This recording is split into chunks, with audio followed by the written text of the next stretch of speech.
Hare Krishna, Jai Shri Krishna. Welcome to the Ayodhya series of Kathamrit. I am at Nandigram, and we have already heard how Nandigram has got its name from the penances that Nandi performed to please Lord Shiva. Nandigram is the place where Lord Bharat Maharaj spent 14 years when Lord Ram was in exile. So what happened was, when Bharat Maharaj heard the news of Lord Ram having been banished and sent to exile, he was very upset and he decided to go to the forest and bring back his brother and coronate him as the king. So Bharat headed towards Chitrakoot. As he went to Chitrakoot and he met Lord Ram refused to return back. That is when Bharat Maharaj also decided that since Ram is going to be living in the forest, I will also not stay in the city or in palaces. Lord Ram refused to break his promise, and Bharat Maharaj had to come back with Lord Ram's paduka or his sandals or footwear placed on his head. He came back. While he was approaching Chitrakoot, he had passed the village, the place called as Shringaverpur, which was the residence where Nishad Raj Guha, Lord Ram's friend, resided. Bharat Maharaj came to know that Lord Ram, with his wife Sita and Lakshmanji, had spent one night in that place over there at Guha's house. When he saw that Lord Ram had slept during that night on a bed of kusha grass.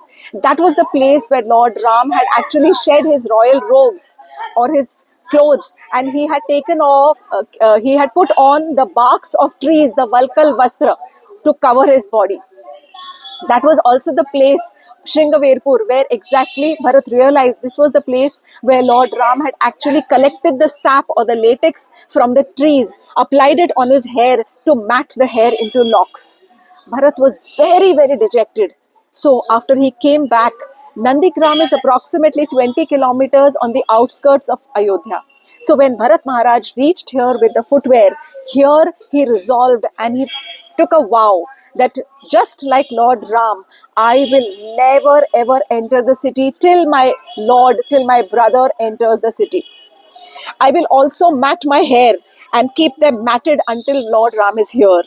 I will also give up royal robes and wear only Valkal Vastra, or the trees or the clothes made from the barks of trees.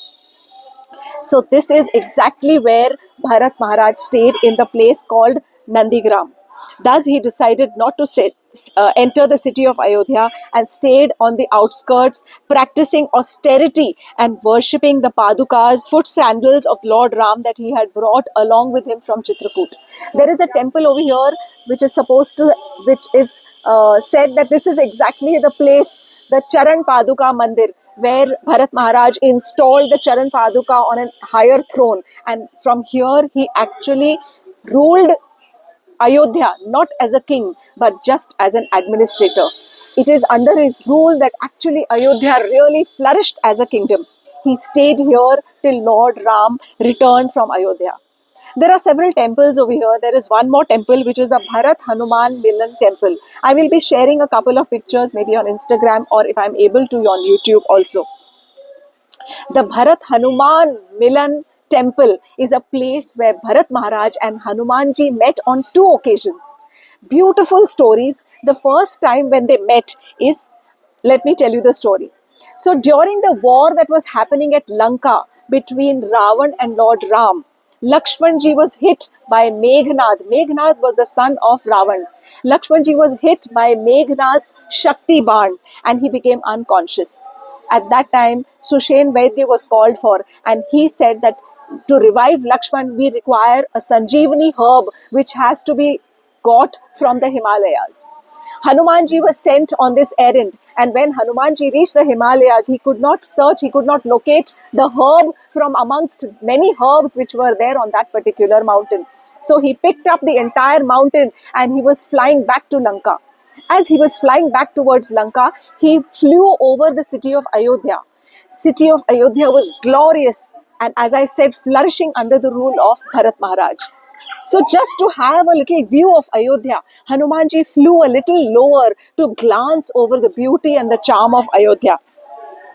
As he flew lower, his shadow was cast over the city of Ayodhya. At Nandigram, Bharat Maharaj saw a shadow being cast over his particular city, and he just aimed an arrow and he shot it. And Hanumanji, and Bharat Maharaj thought Hanumanji to be a demon. And that is when he shot the arrow, and Hanumanji fell down at Nandigram. When he fell here, at that time he became unconscious. After he gained consciousness, Hanumanji narrated everything to Bharat Maharaj, narrating how Lord Ram was in a fight with Ravan to rescue Sita ji. Bharat Maharaj was again very dejected. He cursed himself again to have become an obstacle in the service of his Lord. Both of them, they hugged each other, and immediately Bharat Maharaj said, "You must leave immediately." The second time when Bharat Maharaj met Hanumanji was exactly when Ramchandra ji was returning from Lanka to Ayodhya. So when he was returning, he asked Hanumanji to go ahead and reach Ayodhya first. Ramchandra ji asked Hanumanji to go and check if Bharat Maharaj had even an iota of attachment and interest in ruling the kingdom of Ayodhya. Then he asked Hanumanji to inform Ramchandra ji so that he would never become king and he would let Bharat Maharaj rule the kingdom. So Hanumanji went ahead and reached Nandigram before to meet Bharat. When he reached here to inform Bharat Maharaj about the arrival of Ram, what he saw was absolutely shocking. When Hanumanji reached Nandigram, he saw that Bharat had already prepared a pyre of fire and was ready to jump into it if there was even 1 second delay of the arrival of Lord Ram from Ayodhya.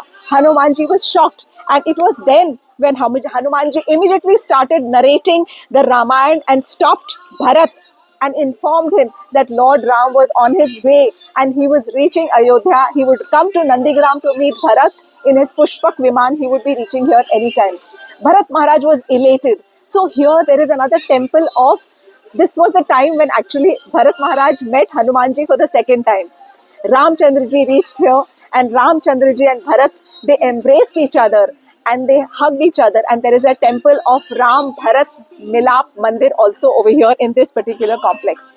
There is another kund which is called as Bharat Kund, which is supposed to be the place where Bharat Maharaj had his bath daily for 14 years.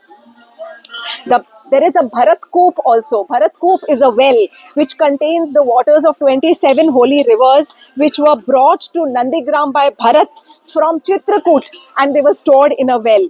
This is located near 2 popular Vatavrakshas. It has sweet and sacred waters. The 2 Vatavrakshas are supposed to represent Ram and Bharat coming together and meeting in a lot of pleasure and meeting in love. There is a Bharat Gufa over here, which I will be showing you immediately. There are lots of places known as Bharat Gufa. So what happened was that when Bharat Maharaj saw that Ramchandra ji was going to be sleeping on kusha grass with matted hair, Bharat Maharaj said, if my brother is going to sleep at this level, I have to sleep at a level much lower. So in Nandigram, he dug a ground which was several feet below the ground. He dug a cave, and every night he would sleep in that cave on kusha grass. So he ruled Ayodhya while he was in Nandigram. At night he would sleep in the cave, ruling in matted hair, in Valkal Vastra, in complete austerity, waiting for his dear Lord Ram to come, in ruling like an administrator and not like a ruler of Ayodhya. There is also a Gaya Ghat, a place where one can offer tarpan to his ancestors. It is said that first a person is supposed to offer tarpan to his ancestors in Nandigram and only then go to the original Gaya Ghat. So this is one amongst the several in the series of Kathamrit. I'm so happy to have been able to share with you several of these places. Maybe some more for next time. Thank you so much for joining with Kathamrit. Hare Krishna, Jai Krishna Krishna.